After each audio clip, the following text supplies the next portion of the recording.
Hi, welcome to This Week in Property. I'm Jayashree Kurup. I'm editor MBTV. I have with me Prabhakar Sinha. As usual, we've come with our weekly show, This Week in Property. The big issue that we've seen around the country this week is, are you facing municipal water supply, billing, metering, pricing issues? We've had queries from around the country, and we thought the issue was significant enough for us to call experts to the show. We've got Dr. Harish Sharma. He's the Executive Director, Smart City and Infrastructure Services of RAPL. Thank you so much for joining us. And we've got Alok Prasanna Kumar, who's the co-founder and Senior Resident Fellow of the Vidhi Center for Legal Policy. Thank you, Alok, for joining us. Thank you. My pleasure. Yeah. Let me put things in context. I'll pick up some of the cities where we have received complaints.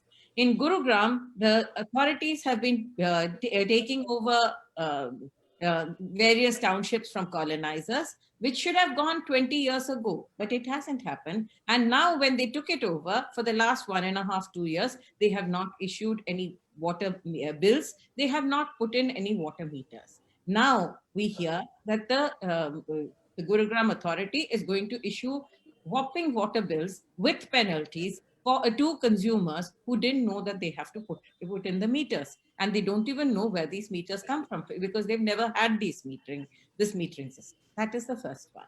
Let's go to the other end of the city, in Noida and Greater Noida, where the developers were providing largely groundwater, and now the water services, the city authorities are going to provide water services. Clearly, there's going to be metering, there's going to be regular water, and the meter charges have to be borne by the residents. And this is true of every city in the country, where if the water meter and the power meter, the charges, the cost of that is borne by the residents. But residents feel that they are getting water anyway, why should they pay for it? Let's go over to Delhi. They've resolved a lot of the water problems, but some people are getting extremely inflated water bills, upwards of 7,000, 10,000, and so on. They are very unhappy with it. In Bangalore, the city authorities need a lot of money because they've spent heavily on COVID. So what do? You raise charges for water, power, drainage, sewerage, garbage collection, everything. And suddenly the same residents who have probably lost jobs or taken salary cuts today have to subsidize the government authorities. Now, everywhere, what we notice is that water has become a very contentious issue.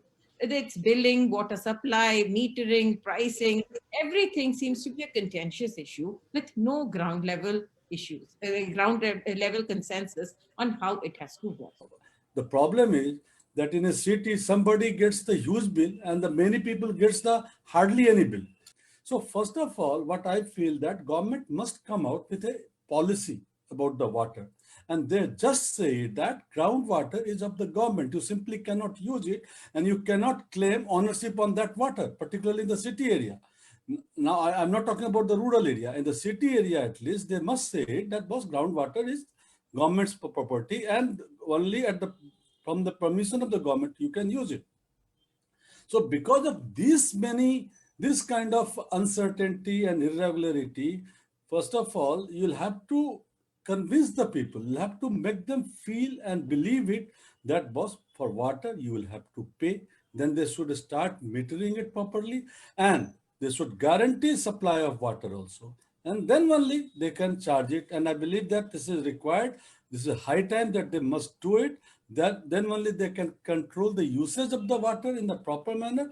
Otherwise, we are heading towards a disaster. Help us understand, are we moving towards a structured policy regime?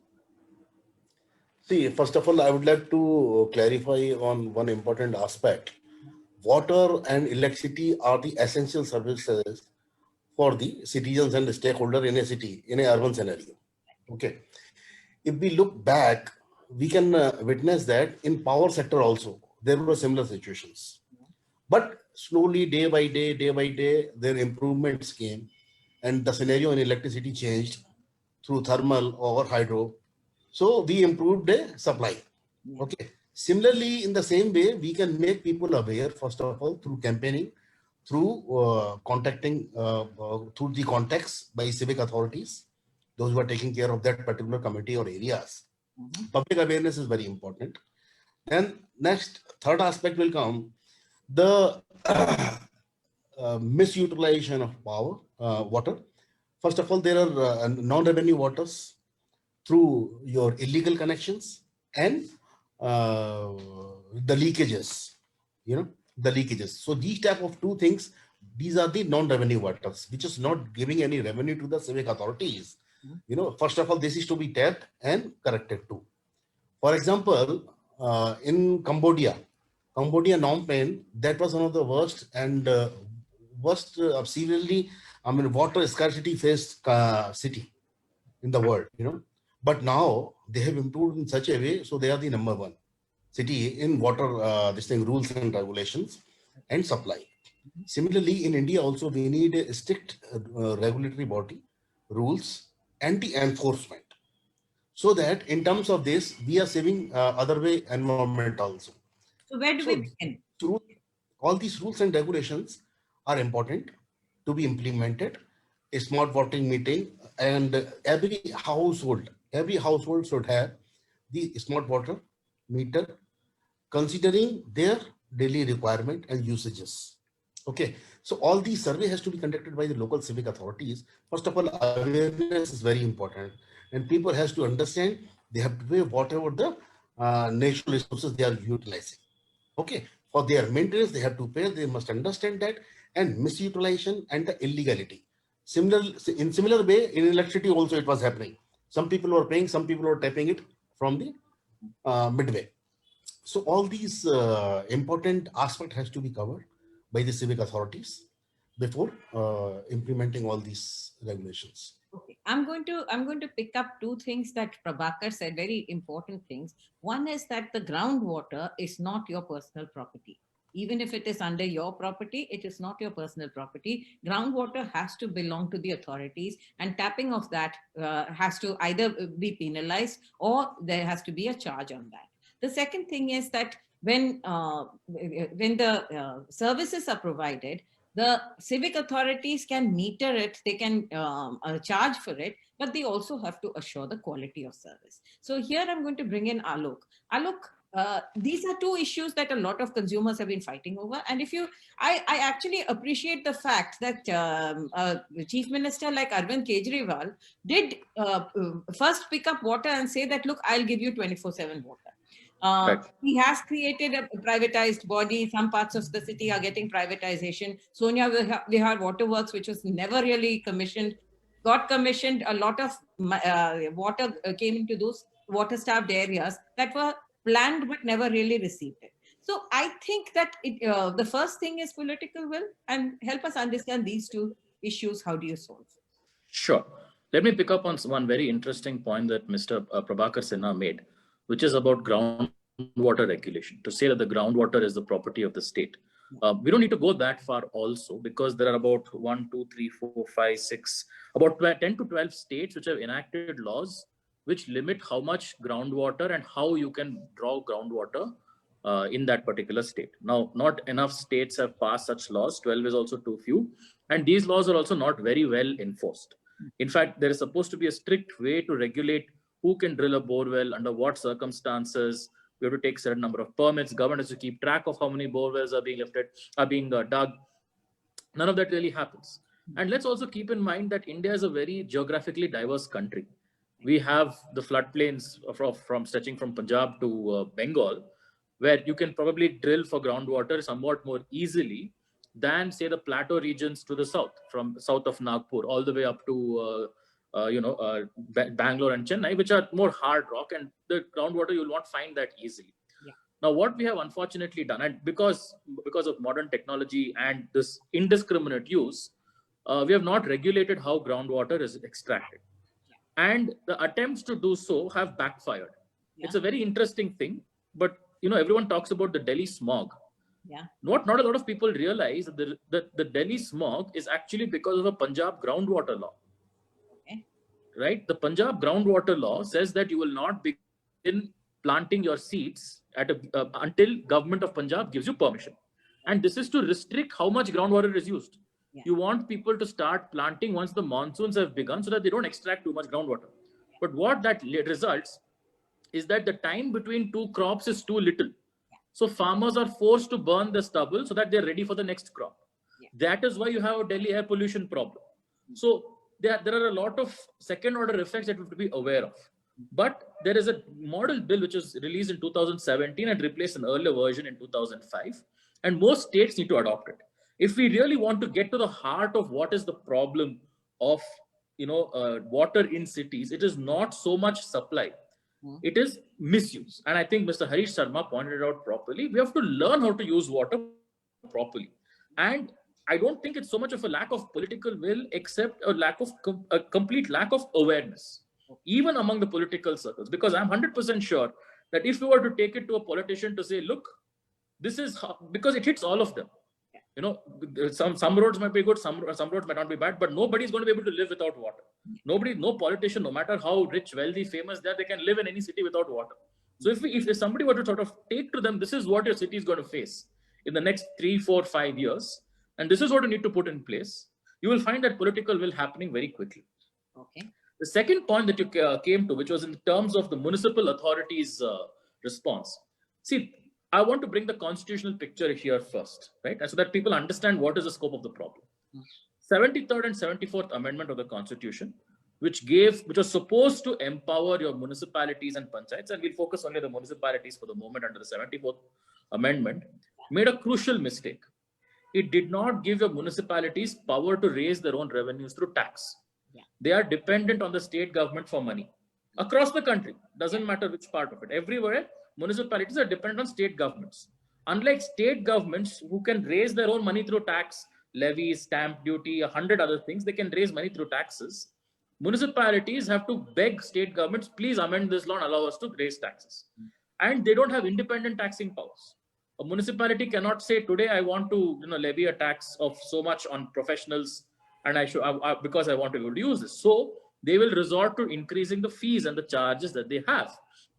That they can increase on. So there are different situations in different cities. So I'll give you 2 examples. So for instance, in Bangalore, we have something called BWSSB, which is an independent statutory body which supplies water to us. It's a state government body. So now that body is of course starved of funds because no money is coming from the municipality or from this thing. So they'll increase funds. In a lot of other cities, it's directly the municipality which is providing water services, right? And they will find that their coffers are running dry. They need to find some way to earn this money.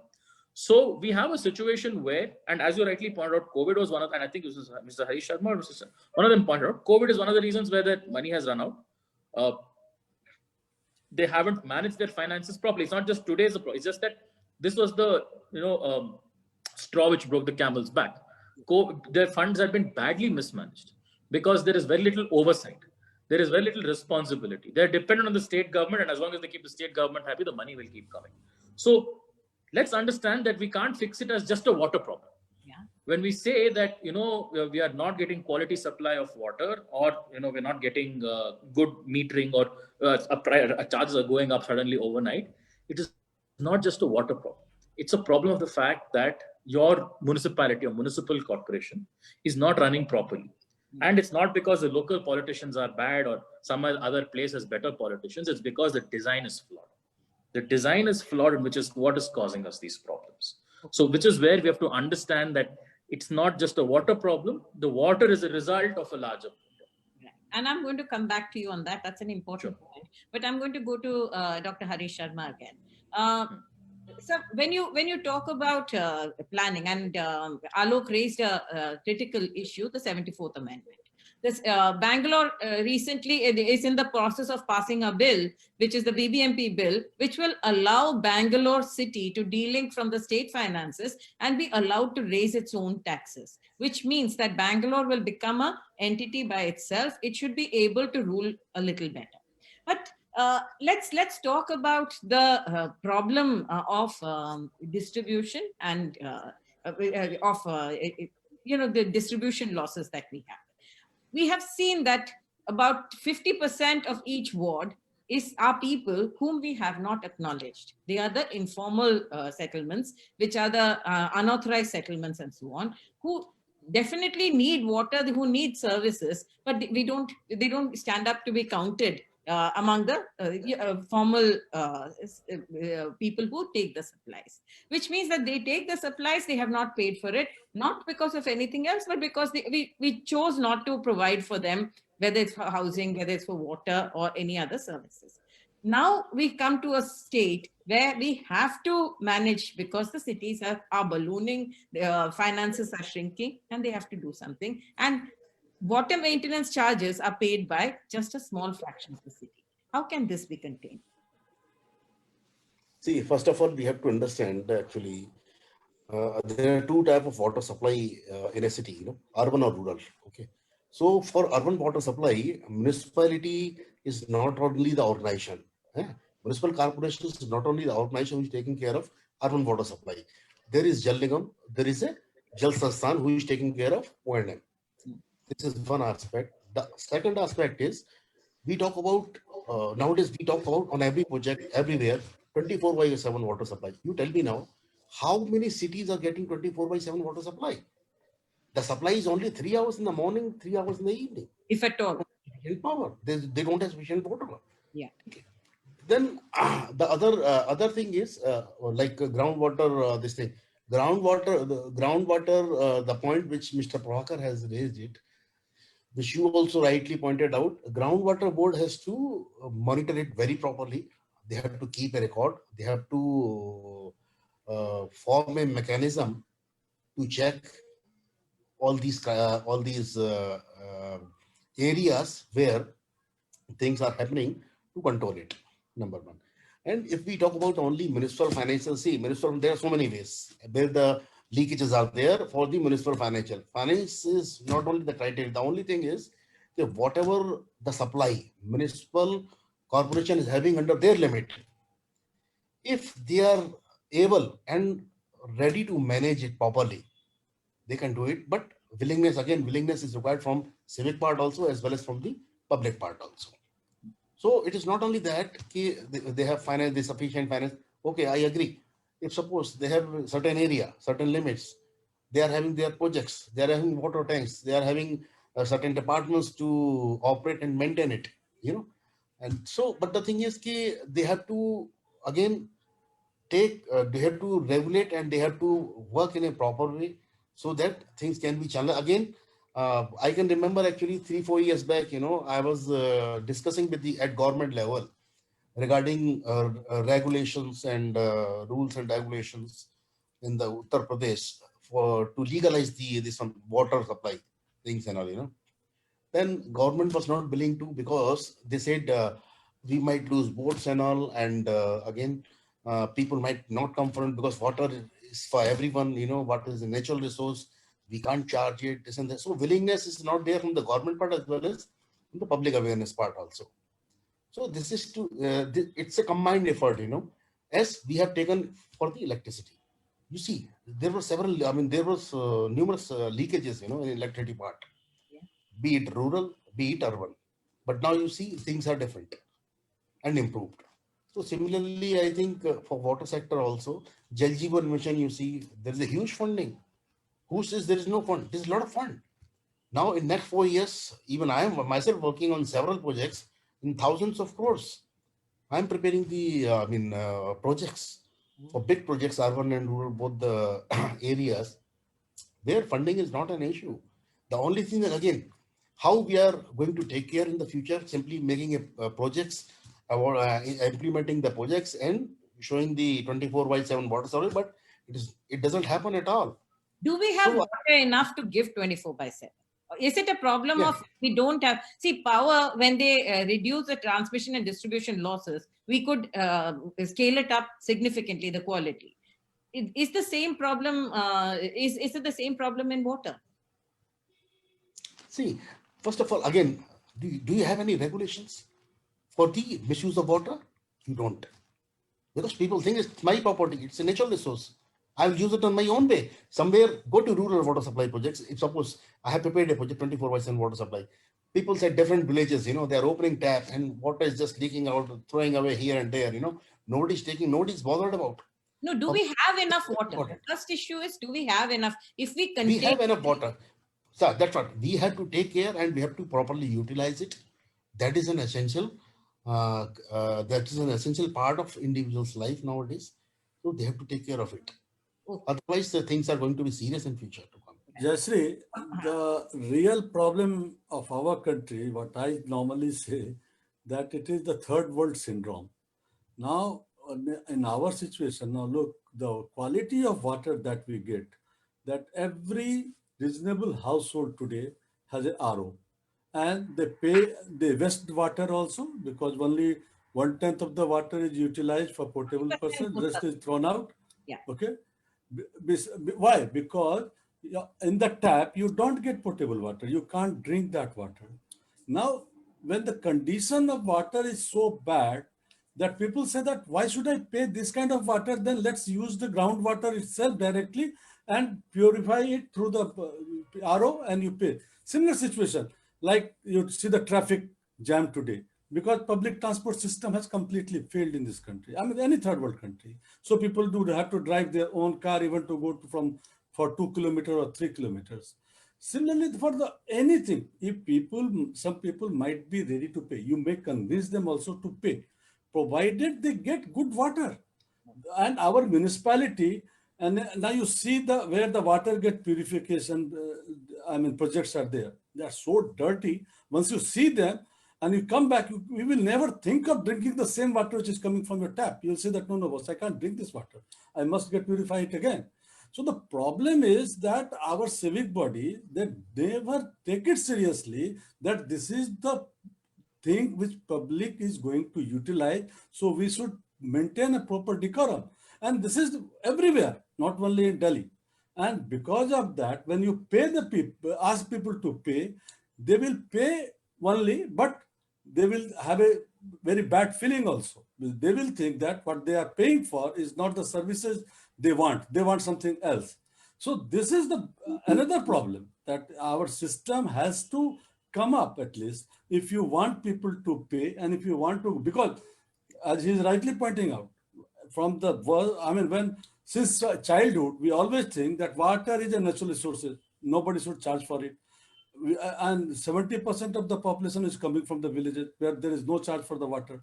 Now, all of a sudden, you want to ask them that, boss, you'll have to pay for the water. So then you'll have to make them convinced that what for? Electricity, everybody knows that it is getting generated, so some investment has to be done, and then only it comes from. But here people say कि boss, Ganga से पानी लाते हो तुम, गंदा करके हमें supply करते हो और तुम बोलते हो कि हम पैसा भी चार्ज करेंगे. क्यों भैया? कम से कम पानी तो साफ सुथरा दे दो. So this is the huge issue in our country, and particularly when a municipality or state government or whosoever, if they wants to charge, they should give quality water and at least regulated manner, even 3 hours or 6 hours, they should give properly during that period. And now in Delhi, at least 60% houses on the third or fourth floor, I mean, in an unauthorized colony, they don't get water. So they'll have to go down, or otherwise they'll have to put a Tulu pump or the pump set to draw the water. So the problem is this, that on the name of services, they don't provide proper service. So people say that why should I pay for it? Right. It's the biggest problem. Alok, we've been talking at 6,000 problems and how these have to be sorted. There should be political will, there should be regulation and so on. Let's go down, get our hands dirty on the problems that people face today. Let's Yep. face it, the political will is not going to happen overnight. Neither are the problems going to go away. So today, what should consumers do? Let me, there are two queries that I've got from Noida and Greater Noida. So let's pick up those first. Lakhs of people living in Noida and Greater Noida rely on groundwater. Will the government give them Ganga water supply anytime in the future? That's the first question. The second is right now groundwater is being supplied to high-rise societies, and a lot of health issues are cropping up because of that, because the water there is not the best, most potable. They are forced to use RO and a lot of water goes as waste. What is the solution for such problems? Now, one is what Prabhakar raised, the quality of water. The second is that the municipal supplies have not reached the private developments. The developer develops, gets groundwater and says, there you are, I've given you water to live with. So what is the solution here? You started off by saying we're taking a 60,000 feet view. I'll say the solution lies at 120,000 feet. No, and in all seriousness, the answer is rainwater harvesting.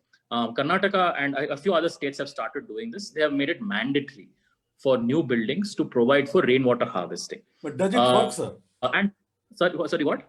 Does it work? The rain harvesting I'm just plant in Delhi, I have Yeah. seen hardly any rain harvesting plant do work. So it is just a for decoration is there.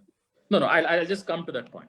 So, and I happen to know this because somebody I'm related to has worked on this for the last 20 years, runs a business on this front and helps a lot of people take the design these solutions. And the building where I am living in, speaking from right now, has implemented rainwater harvesting.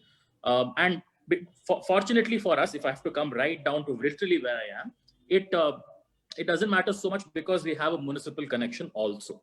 But there are a lot of new developments and projects in different parts of this thing where municipal water has not reached yet.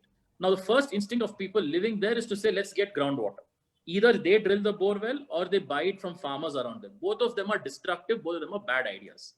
But what a lot of apartments have done successfully, and I can speak from the experience of at least Bangalore and Chennai because I'm more familiar with the specific examples here, is they have rigorously adopted rainwater harvesting.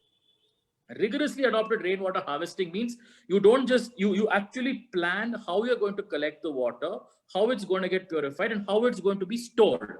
Now, because India receives a lot of rain in a limited time, you have to make, it's not as if it rains throughout the year. You have to also maintain it properly. I know that apartments which have taken this decision to do so have actually eliminated their entire water bill simply by implementing good rainwater harvesting. Now, there are people who offer quality services in terms of setting up rainwater harvesting, and there are a lot of charlatans. So a lot of, it's the lemon problem in this country, as with everything else, right? Because you see so many charlatans around, you think this doesn't work at all. But it has been implemented fairly successfully to the extent, and I can share these links once the talk ends, it has been implemented at large apartment complexes have been able to entirely eliminate the use of groundwater. Now, the state government actually quite some time back made a mandatory rule that if you're building a new apartment in this Bangalore metropolitan area, you have to make measures for rainwater harvesting. Unfortunately, they didn't enforce it properly. They didn't insist on it. They didn't say we will not give you an occupancy certificate if you don't, do rainwater harvesting. And that was unfortunate because this was a great potential to solve a lot of problems. This meant that the municipality need not have to worry about making further and further pipes. That it didn't mean it meant that places would be self-sufficient with water in a non-destructive way. Let's keep in mind that groundwater it's not just about extracting the water. It's what you're doing to the soil above also. Because this is not, it's a non-renewable resource. Groundwater, we should not think, see, rainwater is renewable. It rains every year. You use it, it flows out somewhere, it evaporates, goes back and comes back. It follows that water cycle. Groundwater is not renewable. It has accumulated over millennia. So, which is why it's a very harmful way of extracting water. And one solution which has, again, not to say that it has worked perfectly because the government has mandated it, but because people have made these projects which can work well, which is good groundwater facilities. And it is possible. You may not reduce it from 100 to 0. I mean, you may not reduce your dependence from 100 to 0 in 1 or 2 or 3 years. It will take a little bit of time, but this is the way to get a stable water supply without having to undertake these kinds of harmful activities like extracting it from the groundwater. I will interrupt you here and I'll say that let's look at what happened in Chennai, right? We had an influx of salt water into the city's water channels. Yes. And when the Jayalalitha government came down hard upon the consumers and said you have to install rainwater harvesting, what happened? You were able to push back the salt water back to the sea, and you were able to recharge the groundwater, especially in rocky areas. That is a big deal. You were able to do that. And that, unfortunately, after the Jayalalitha won, the second tenure, it was not enforced properly. And that so clearly what Alok is saying, what I have written about in the Chennai example, you can, if you want, you can, and it's all a question of enforcement. Now, but today what consumers are asking is, what the devil do we do when the city authorities, now, like you said, people come to the city and they say, water was my birthright, right? But in the city, water cannot be your birthright. There is a Yeah. cost to bringing it to you. And that cost has to be borne by somebody, which is what the municipalities are struggling with. So let me go to Dr. Harish again. So what is it if I, like, for instance, I've got a lady called Sarah Mizna who has said, I received a shocker of my life in Dwarka when I received water bills of 8,000 bucks. There is no way I use this amount of water. I don't know which department to go to. So what should a person like this do when suddenly the city authorities slap huge amounts of bills upon you? And then I'll Yeah, come to the second problem. yeah, that's what there should be a systematic regulations within the authority with the consent of government. Then only all these can be suddenly, I mean, few people are paying, few people are not paying. So proper regulations and implementations are required to check and balance these type of mistakes and these type of problems. You know, so we can certainly come across all these things. But I would like to correct you on one part, Chennai rainwater harvesting. Actually, that initiative was taken by one of the IS madam, Yes. who has taken this in, not only Jayalalitha. If Jayalalitha would have taken this initiative, then it would have been implemented across Tamil Nadu. But it was successful and water table becomes higher in Chennai. So that is a good example. And your earlier 2 points, Noida, Greater Noida. Actually, there are two type of habitants. One is the colonizers, Yeah. the real estate colonizers, townships, and the other part is the government supply and direct government supply water to the sectors. People's what they're doing is they're getting water supply in the morning 2 hours, 3 hours, and in the evening 2 hours, 3 hours. Rest of the day, what they will do? So they are going up for their own arrangements, which is creating again problem in the terms of lowering water table. So that is to be checked, and proper check is required in terms of by the local authorities such as Noida Authority, Greater Noida Authority.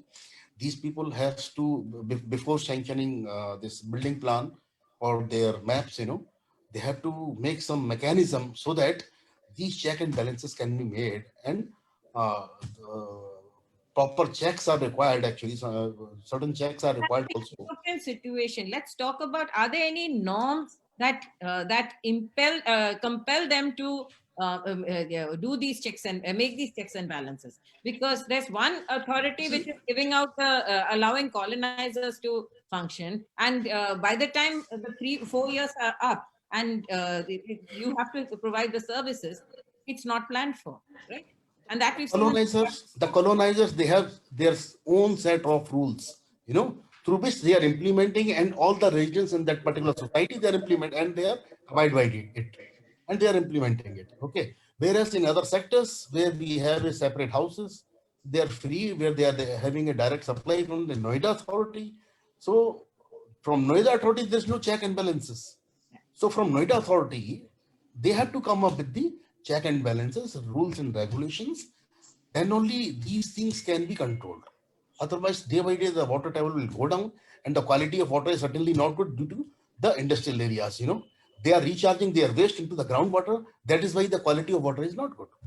Sir, I So in believe that Gurgaon, Jesh, Haryana, condominiums, I believe so the condominiums are supposed to put this water harvesting system in their condominium, and then only they get the completion certificate in most part of the city, even including Noida, Greater Noida, and Gurgaon.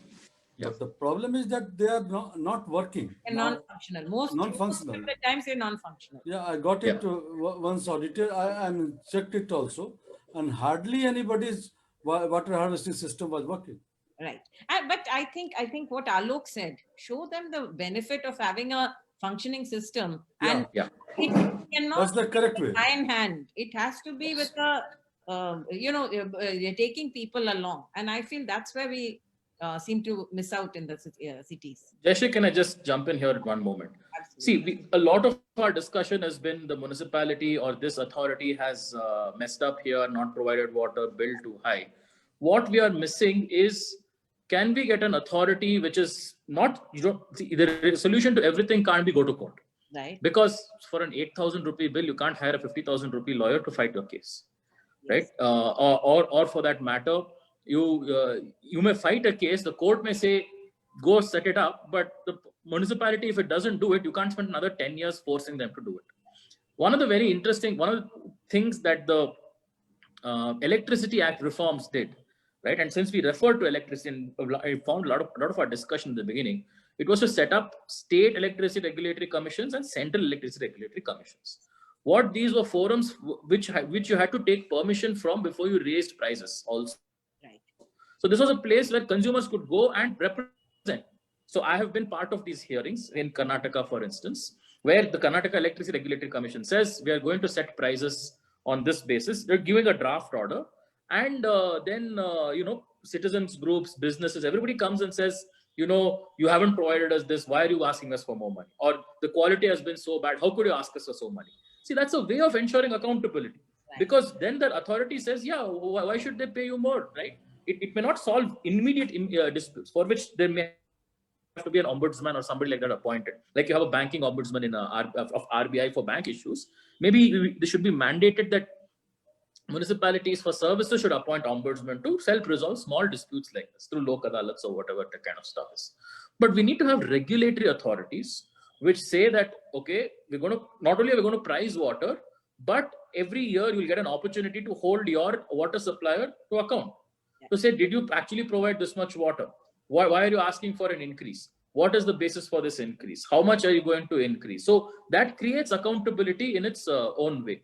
And you said that some states have already signed that regulation. What was the regulation, if you could tell us a little more about that? You mean the ground? So that's a groundwater regulation, right? Okay. That sort of says you have to take permission from this authority before you dig a bore well in this particular area. You have to take a license. Even if you're operating the boring machines, you need to have a specific license, and you need to show that where I'm digging there's been a valid license given for me to dig there.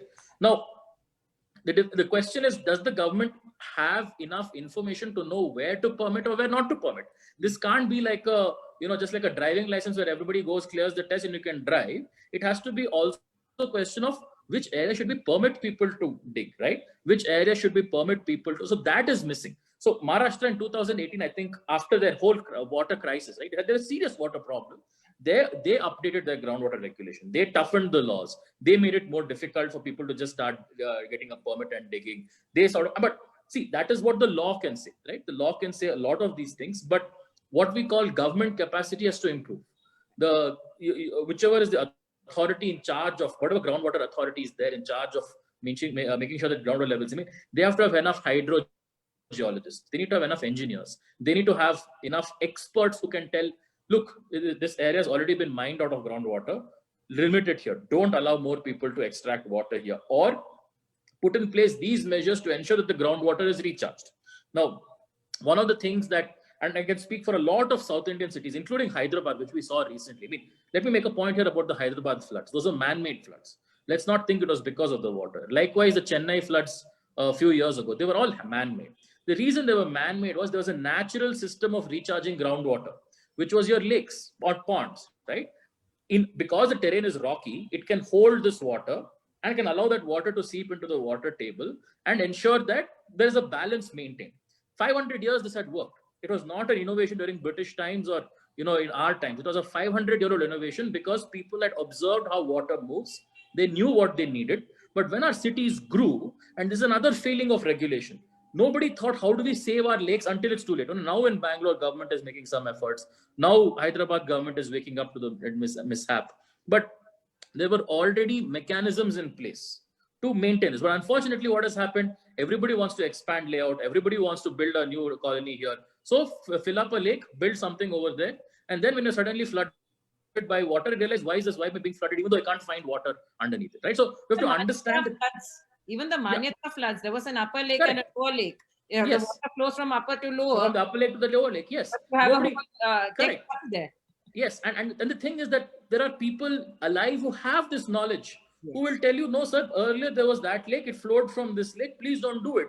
But because there is such greed to build as many plots as possible, wherever possible, there's nobody in government with that expertise to look at what is the impact of this, we are left with this situation. So, which is why when we are talking about water, let's also acknowledge the fact that a lot of this is a man-made problem. We're not just running out of water, we're actively destroying mechanisms which allowed us to preserve, to store and preserve and use water, and that is also has to be part of any effort to fight. Sure. Alok, would you also like to address that query that that lady asked us? If you get a big bill, whom do you go to? You Yeah. yourself said there's no regulatory authority that you Correct. can go. Yes, You yes, can go to your local municipality and keep challenging it, but you'll have Yeah. to eventually give in. Then there's Yeah. another person who's called from written in from Chandigarh. I'm from Chandigarh, Abhishek Singh. Our water charges have been raised arbitrarily without any discussion. I have Yeah. received a bill of 4,000 rupees when it had to be logically not more than 1,000. Why do Right. they take such illogical action? Now, Right. there is, I'll pick up the third query also, which is very similar. There's Akshay who's written, there are only 3 members in my family and we use limited water, but still we're getting big amounts of bills. When we visit the DJB office, there is no one ready to settle it. Is there any Yeah. other place I can go to and report? So, Talk let- about the let- legal let- complexity and what you can do. Correct. So let me at the very outset say, whatever I'm going to say, please don't consider this as legal advice. If you need to undertake anything by way of litigation and so on, please take your documents and details to a local lawyer who might be able to help you better. But here is broadly what can be done. The first thing I think is that we should make use of the one legislation, which is like the Ramban of a lot of these things, which is the RTI Act. Yeah. All these authorities come under the RTI. Whichever Jal Nigam, whichever municipality, they all come under the RTI. Ask them the basic question, like, give me details as to my previous bill, give me details as to my current bill, on what basis have you charged this, what is the basis of calculation, and so on. The reason is because the person who's answering your question is not the same person who's in charge of preparing your bill. So now it's that person's job to find out and tell you. So this is because information is your friend over here, and you need that information. Now, a lot of times there has been an arbitrary increase in the water charges. I think for this, the best measure might be to, again, at RTI, find out when the decision was taken, on what basis, and challenge it in the High Court. Especially if you're living in Chandigarh, you have access to the Punjab and Haryana High Court, and you're not the only person affected. You're not the only person affected. There might be others in a similar position as you. So reach out to them and you can file a PIL on this front. But and if the RTI will give you direction on where to go. It is possible it's a huge mistake that they have made an error, in which case there will be mechanisms to correct this error. You will probably have to write to the concerned authority in that particular thing using the information you got from the RTI, saying this is the error that you have committed, please rectify this. If they still don't, that is when you might have to go fight this through litigation, because it was very intimidating for an individual to approach this entire entity, which is why something like the RTI Act exists. The RTI Act allows you to obtain this information from the authorities. First, find out what has happened. What is this? Why is this situation gone so bad? Once you find out, then you'll be able to plot the next course. Then you'll be, in fact, even the RTI, you can ask, what is my grievance redressal mechanism? Well, that's actually one very important question, because it's impossible for me to say exactly what you should do in each of these cities. One important thing you could find out is, in case if I want to complain about overcharging or heightened bills, who is the authority I have to complain? It's worth asking. And through this RTI, they're required to answer this question. So the first step may be to file an RTI, which takes only 10 rupees or 20 rupees or whatever it is. File this RTI and find out what is the problem. Then you can move forward once you have the information, whether you need to go to that authority, or whether you need to go to court, whether you need to go to the High Court. And one thing I would like to tell you, that today consumers have realized that one consumer cannot fight a system, but Exactly. consumers have started coming together. And if you have a RWA, I'd like to tell each of you, if you have an RWA here, please do become part of that RWA and fight as a group of people. It seems to work much better with municipalities than if you're working individually. Now, Dr. Harish Sharma, there are some queries that I've got. Will the smart water meter increase my water bill? This is a big query, and I think you should be able to answer this. The other one is, I wish to change my residential connection to a commercial connection. Do I need to install a new meter, or do I have to apply for a new connection? Would you be able to answer these, please? See, I mean, your first this thing question, it was regarding that how I'm, The smart water meter? yeah, smart water meter. Smart what in this thing, this thing, smart water meter certainly can solve certain problems related to water scarcity in a Like city. what? Like what? Like, because if you do not have a smart water meter, that means the proper utilization of water is not there, and NRW is not known, to the department, to the authority, to the people. So smart water meter is certainly going to happen in so many ways. Yeah. The other part is, What if does it say, sir? Smart you need, water meters, what does it say? I mean, what all information it collects and give out? see, smart water meter, it will depend actually what are the, like the consumption, okay? The consumption actually, that will give you the consumption, and A regular meter also gave you. So what is Yeah. smart about the new meter? no, listen, I mean, the thing is ki smart water meter, smart water meter will also have a facility to connect with the SCADA system. Nowadays SCADA system is implemented in the cities, urban and rural water supplies, to check the NRW water, What is NRW water? non-revenue water, through which you don't get any revenue. Right. Okay. So actually SCADA system is nowadays very successful. I mean, this technology. Would you like to tell us about the SCADA system? No, I mean, through this digital data, we can remove the errors in Okay. the water supply Okay. system in an urban scenario as well as, Which cities have this? yeah, because this SCADA system be generally fit into the pumping stations, Okay. WTPs, water treatment plants, and pumping stations from where the supply is made to the city. Yeah. So actually, this is the first one. The other one is regarding the. ये कहाँ गया यार? The second one is, if you want to convert from Just a second. It is just a second. Yeah. It was connected. Disconnected. Huh. So regarding the other one is regarding. residential to commercial. No, I mean the commercial collection. Okay, shifting from residential to the commercial one. Yeah. Certainly, they have to contact with the local municipal department as well as from the Jal Nigam department. Those who are taking care of their particular houses and areas. Yeah. And also go to the Jal Nigam. That's Department is, Jal yeah, Nigam. Jal Nigam municipality. municipal corporation. Yes. Okay. Because there are two type of departments. Those who are doing urban water supply, they are municipal corporation under their municipal limit, and this one, your Jal Nigam, those who are mainly responsible for all these urban projects.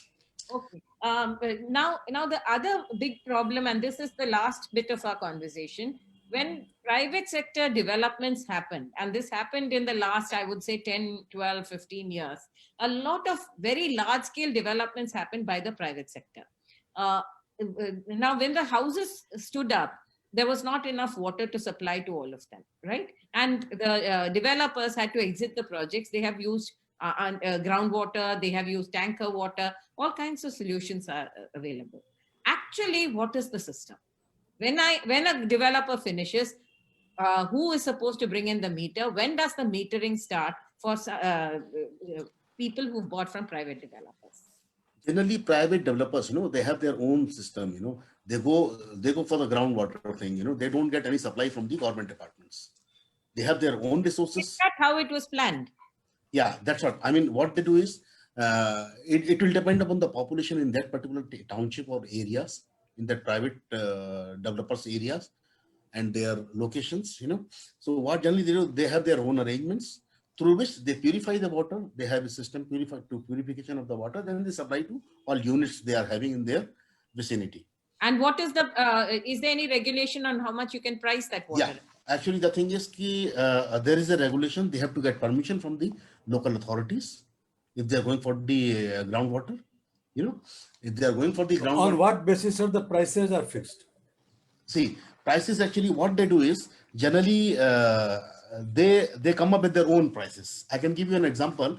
In Lucknow, there is a Ansal Shoshan city. You know, they are having all water metering system. You know, you can recharge there, and you can get you can put your amount there in that meter. You can recharge it, and you get your supply, water and electricity both ways. You know, so actually to But find out the basis I of mean what are the charges, they generally refer the government departments charges and their expenses. Generally they make a base just to reply to the public, you know, okay, we have referred this particular rates there, but we are providing extra supply because we are providing a whereas the local authorities, some like for example Noida, you know, they are having Ganga supply. Otherwise, so you know that in Noida and Greater Noida, the quality of water is not good. So generally, the local colonizers, they are having their own arrangement, and they charge on the basis of the facilities they are providing to you in that particular vicinity. But it is arbitrary, right? There is no, Yes, I would agree. There is no, I mean, yeah, that is true. And Because the thing is, the I quality told you, is not assured. And quality of water is also yes, not assured. the quality of water is assured because the thing is, you can check the pH, you can check the turbidity of that particular water. If you, because these are all simple parameters which anyone can check at their own. No. Sir, do they reveal it that, okay, my water will have this much pH value and this much turbidity, and then only I Yeah, can. yes, generally in RO water also you see, when you fix up a RO, you know, so there also, you know, the guy who comes for the installation, he tells you, he checks the pH of that particular water. I mean, Jayashree, I want to understand one thing that I don't Yeah. remember right now, but there is a city in the middle of India, in the Deccan Plateau, where the private water supplier has come. And now they are saying that because in that particular township, water was very scarce. It was not available. People had to buy waters in bucket basis. Yeah. So now they are saying that they will supply water with certain amount of money with the high quality of water, and they are doing the metering and everything, and they are doing it. So what my question is from Mr. Sharma, or anybody can answer that, Mr. Alok can answer it, that is that a solution? Can the private water management body be employed, and like the electricity? Now, electricity supply also have been privatized, and some better solution has emerged. Though I don't favor the privatization, but unfortunately, because of the political will, or you may say that normally the political discipline is completely absent in this country. So the private party has to come to charge and supply at a competitive rate. Is that Prabhakar, See. world over, private services are supplied by private parties. The municipal corporation aggregates the suppliers. So I don't personally, I don't see anything wrong in that. But before anybody answers this, I is have that possible in India? That's what my question. No. is. Let me give just you- quickly answer that. Yeah. It is possible, but we have to put in a regulatory mechanism in the first instance.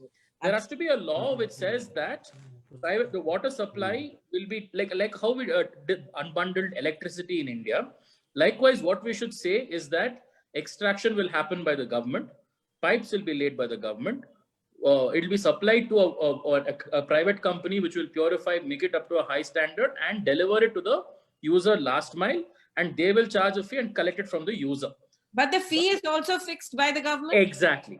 That is what I was just coming to. There is not the government, there will be a regulator. Yeah. Like how we have with KERC, with the state electricity regulatory and central electricity regulatory, there will be an authority which will say, this is how much this is the slabs in which you can charge fees for water, and this is the standard you have to maintain, and this is the quality of service. See, it's not just like price is one aspect, right? The reason why water is supplied to cities, let's not forget, is also for a sanitation purpose. We can't risk affording a mass spread of any infectious disease, as COVID has sort of shown, just because we didn't provide enough hospitals and clinics in so many areas. Now we can't risk all of that simply because we didn't provide water.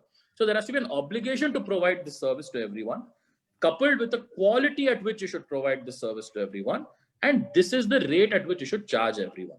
So when you have a regulator which will set standards for all these three things and enforce those standards on this private entity, then definitely should have we can have private entities supplying us water. In fact, even like it should also be changeable, interchangeable. I should be able to say I would like to get from this service provider, not the other service provider. I mean, all of that can be accounted for, but the basic point should be that yes, it is possible, provided you put in place a legal mechanism and a regulatory framework which will allow this to happen in a safe way for everyone. Alok, there's one more query that I would like you to address. This is coming from Akanksha Akku, who says, who will take care of the installation charges in private high rises when the government installs smart water meters? Now, she also has one more query. Is the water pumped out from bore wells good enough to drink? BWSSB provides borewell water at multiple locations. Do they ensure good quality water through their transmission? Now, these are important questions. Yeah, these are important questions. The second question, no, because you have to test that water clearly. Now, I don't think they do run a system of tankers and extraction from groundwater, but it is always safe to test the quality of water before you decide if it is potable or not. In my view, it is not. And as in my experience, it's not. Now, the first question was, who do we hold responsible for installation of the smart meters and so on? This kind of depends on the water, on the service provider. In a lot of instances, the meter is the property of the service provider. They are the ones who have exclusive access to it. They are the ones who make sure that it is working. But because it's on your property, you have to make sure there is no damage to it. So essentially, it is their responsibility to fix this meter and at a particular cost, and they shouldn't be charging you for this. Is there a law saying so? Because this is a query that I've got from 4 cities. The governments are asking the residents to pay for meters. Now, you are saying that it is their property, so they should be paying for it. But no government is saying that they will pay for it. So I think this is something that needs to be checked with the, again, my favorite response to a lot of these things is to first file an RTI on this. Because each municipality, and this is the difficult part of it, each municipality will have made a bylaw or a rule which most people don't keep track of and most people don't know very well. So it may be somewhere that they've included in this saying, no, we will make you pay for it. To which the question should always be, and this is what I would advise people, please show me the relevant rule or authority on which you're asking me to pay for this. It's not a private contract. I'm not approaching you like I'm buying a car or something saying, here, give me this car and then make me sign a contract. This is being done because these authorities have an obligation under law to provide you the service. Sir, but electric meters for that consumer do pay, isn't it? Yes. I mean, even electric meters, consumers pay. Yeah. Consumers pay. But that's also because electricity has been unbundled, because you have that installation made by the authority. They made for it and we pay for it. Yeah, they install it, but consumer ultimately pay. They ask money from consumer. Correct. They ask money from the consumer, but with water, please check with the relevant authority under what, because this is not being provided by the municipality. Electricity, for instance, is not provided by the municipality. Your water is generally provided by a board set up by the government or a municipality. So please check with them under what rule or clause they're asking you to pay for this, right? Now, let the government, because this is one of the first things that we as citizens should learn to ask the government. Show me under what authority of law. Show me under what provision of law I'm required to pay this, and then I will pay for this. Well, we will do as Magic Bricks is, we've raised the issue. We haven't found solutions. We are very close to closing time. We haven't found solutions. But the point is that this issue is big enough to be raised. And like Lucky Singh is saying, the municipal corporation is acting like a business company. They're looting the people of Chandigarh by imposing heavy and unjust taxes on water. Now, the thing is, so are many municipalities. They are arbitrarily putting in extra charges that many consumers have to pay. But the one thing that we can do is, and I think we are going to do it as Magic Bricks, we are going to file our own RTIs with each municipality. Everyone has filed a complaint. And we're going to check actually what are the laws that govern water bills. Please keep watching our shows. Please keep raising your voices, because unless it becomes a noise loud enough for people to hear, there will be no solutions coming, because we don't, like Alok has said, we don't have a regulatory authority. And like Dr. Harish Sharma said, there are many solutions that are possible, but all that requires a proper act and authority. It has to be at the city levels, and it has to be planned for it.